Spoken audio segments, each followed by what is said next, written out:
아나니아와 삽비라는 다른 성도들과 같이 하나님께 바치기 위해 땅을 팔아서 돈을 손에 쥐는 순간 견물생심이라고 하잖아요.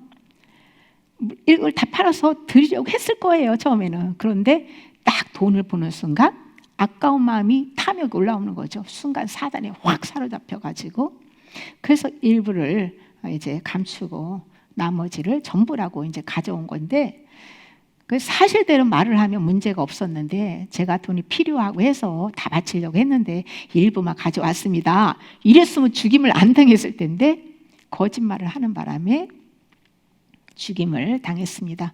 성령을 속이고 거짓말한 아나니아와 삽비라의 부부가 공모하여 같은 죄를 죽임당한 것은 하나님의 심판이 공정하다는 것을 보여주는 거예요.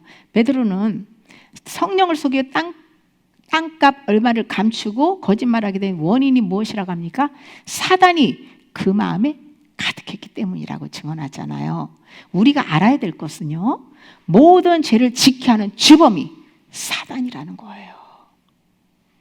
그런데 사람들은 일상에서 남을 험담하거나 사사로운 거짓말이나 과장되고 왜곡된 말들을 죄의식도 없이 아주 습관적으로 하며 사는 것을 볼 수가 있는데요, 때로는 자신을 보호하기 위해서, 때로는 자기 유익을 얻기 위해서, 때로는 남을 기쁘게 하기 위해서 거짓을 선택하는 거죠. 의도적으로 거짓말하는 것도 있지만은 사실 무의식 중에 거짓이라는 것도 모르고 하는 말들이 더 많습니다. 아나니아와 삽비라는 교회 공동체 안에서 사람들에게 경건하게 보여서 사람들로부터 인정과 칭찬을 받고자 하는 그런 불순한 마음으로 거짓을 선택했습니다.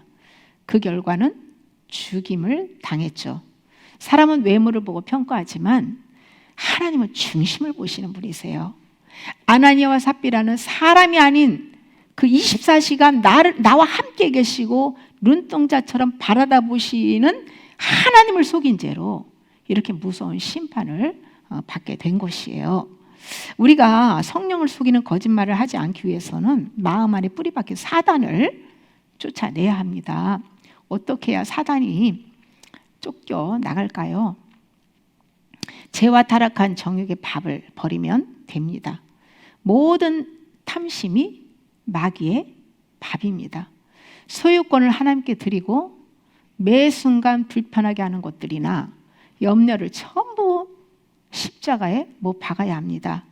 우리가 사람에게 거짓말하는 것도 성령을 속이는 것이죠. 왜냐하면 성령님은 우리 마음 안에 거하시기 때문이고요.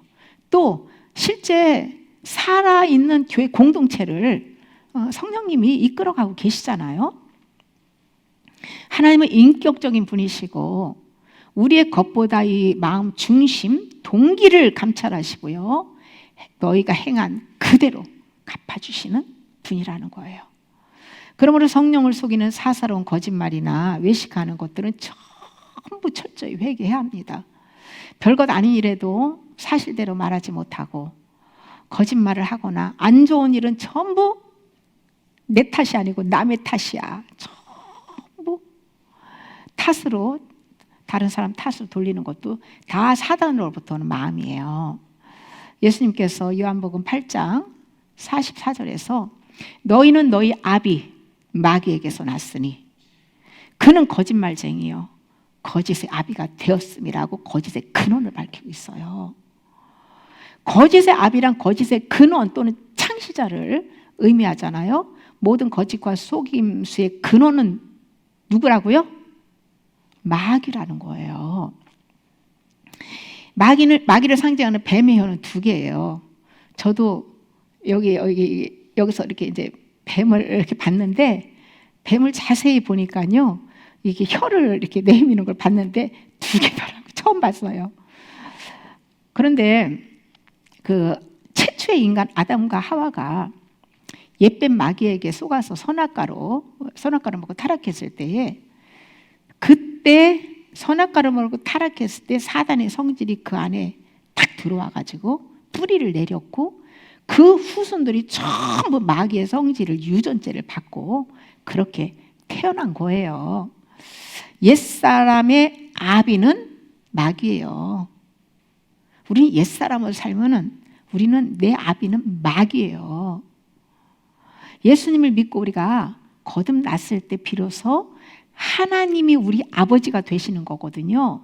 그런데 내가 거듭난 영이 계속 예수님의 십자가 예수님이 십자가 죽었을 때 나도 죽고 부활했을 때 나도 부활했다라는 믿음으로 날마다 자기를 부인하고 자기 십자가를 지고 주님을 쫓지 않으면 옛사람의 혼적 생명으로 살기 때문에 그 아비가 마귀가 되는 거예요.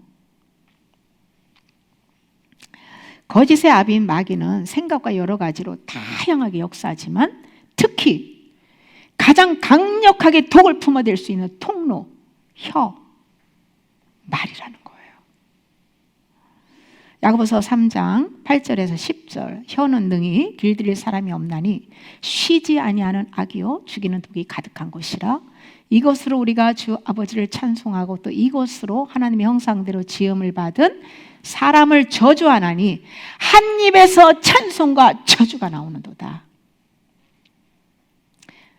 혀는 몸의 지극히 작은 지체이지만 삶 전체를 불태우기도 하고 생명을 살리기도 하고 죽이기도 하는 강력한 힘, 능력을 가졌어요.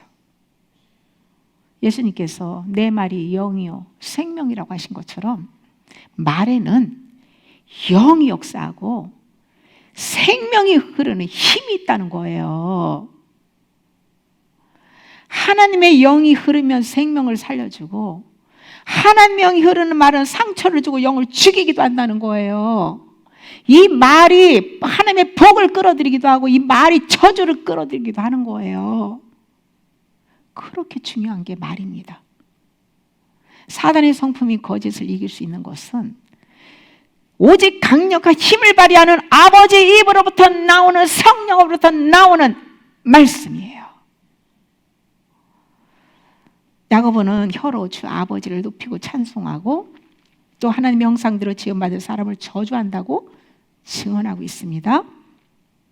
말로 하나님을 예배하죠. 이 시간 말로 죄 짓는 사람이 있어요. 예배 드리면서 거룩하게. 그런데 이 같은 혀로 또 교회 문 밖으로 나가서 집으로 가면 가족들에게 일상에서 함부로 말하고 못마땅한 사람들을 향해서 비방과 저주의 말을 쏟아내는 거 다 위선적인 신앙이에요. 내가 진짜 참 믿음 생활하면 하나님 앞에 예배 드릴 때나 집에서나 어디서나 내 마음과 행실이 똑같아야 되는 거예요. 말은 마음의 거울입니다. 혀는 속마음을 드러내주기 때문에 말을 들어보면 어느 정도 그 사람의 마음 상태를 알 수가 있어요. 우리는 사람을 대할 때 하나님의 형상을 대하듯 해야 하는데요. 사람을 저주하는 것은 창조하신 하나님을 모욕하는 행위라는 거예요. 심판주는 하나님이시고 우리의 원수를 갚아주시는 분도 하나님이시기 때문에 너희는 대신 네가 나서서 설치고 싸우려고 하지 말고 나에게 맡기고 그 영혼을 긍휼히 불쌍히 여기며 그냥 십자가의 사랑으로 흘러가도록 대하는 거예요. 그러면 하나님의 공의가 알아서 각자 행한 대로 상과 벌을 주시는 거예요. 원수 같은 사람들에게는 자아를 부인하고 주님 사랑으로 지혜롭게 대하며 선으로 악을 이겨야 됩니다. 근본적으로 한 입으로 찬송과 저주의 말을 하지 않기 위해서는 요 말조심이 아니라 말조심은 내가 신경 쓸 때뿐이고요. 속사람이 바뀌어야 돼요. 속사람이. 내면에 심어진 모든 죄를 다 파버리는 회개를 하고 마귀의 밥을 다 버리고 생수로 하나님의 말씀으로 채워야 합니다. 거짓말하는 순간 사단이 마음과 입술을 딱 잡고 주장합니다. 거짓이란 단순히 사실과 다른 말만이 아니라 하나님이 말씀하신 진리를 왜곡하거나 거부하는 모든 태도를 포함합니다. 거짓과 위선은 영적으로 내가 누구의 자녀인가를 보여주는 거예요. 아담과 하와는 사단의 거짓말을 받아들이고 불순종하여서 그 후손들이 전부 사단의 자식이 되어서 하나님과 딱 단절이 됐잖아요. 예수님을 믿지 않는 자들은 전부 영육이 죽은 자예요. 죽은 자. 사단의 목적은 생각과 언행을 거짓으로 사로잡아서 하나님과 단절시키는 거예요. 성령을 속인 거짓말을 즉각적으로 이 땅에서 심판하신 것은 초대교회의 거룩함을 지키기 위한 하나님의 단호한 조치라고 봅니다. 이것은 영계의 심판대에서 실제 이루어지고 있는 사실을 육으로 반영해서 나타내 준 것뿐이에요. 영계에서는 죄에 대해 즉각적인 심판이 주어지지만 이 땅에서 몸을 입고 사는 영혼들에게는 하나님께서 은혜를 베푸셔서 회개할 기회를 충분히 주신 후에 심판하십니다.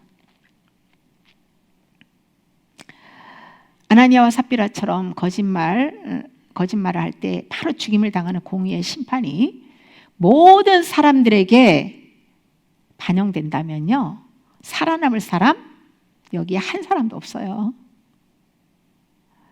회개할 기회를 수없이 주시면서 참고 기다리시는, 그것도 하나님의 은혜죠. 그래서 하나님께서 너는 내 자녀야, 반드시 너는 내가 회개시켜서 구원할 거야 라고 한 사람들에게는 때가 되면 아주 여러 가지 다양한 질병과 여러 가지로 하나님께서 징계하시고 또 연단하시죠.